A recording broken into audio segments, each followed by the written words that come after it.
बानी पीटीआई से मुलाकात न होने पर दागल नाके पर मेन अडयाला रोड के ऊपर जमीन पर बैठकर धरना दे दिया। उनके साथ जुनैद अकबर, मीना खान अफरीदी, डॉक्टर शौकत अयाज,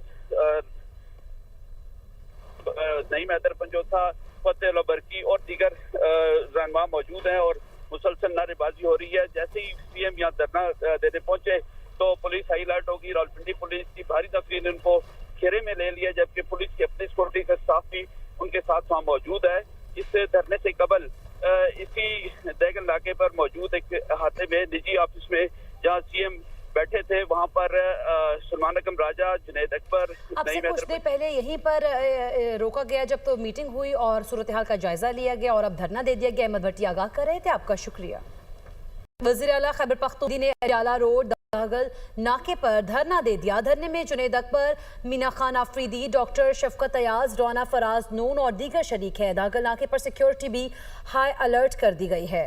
इस हवाले से मज़ीद क्या तफसीलात हैं जान लेते हैं अपने नुमाइंदे अहमद भट्टी से। अहमद, बताइएगा इस वक्त ताज़ा तरीन क्या सूरत हाल है वहाँ पर? जी, इस वक्त वज़ीर आला खैबर पख्तूनख्वा सुहेल अफरीदी ने बानी पीटीआई से मुलाकात न होने पर दागल नाके पर मेन अडयाला रोड के ऊपर जमीन पर बैठकर धरना दे दिया। उनके साथ जुनैद अकबर,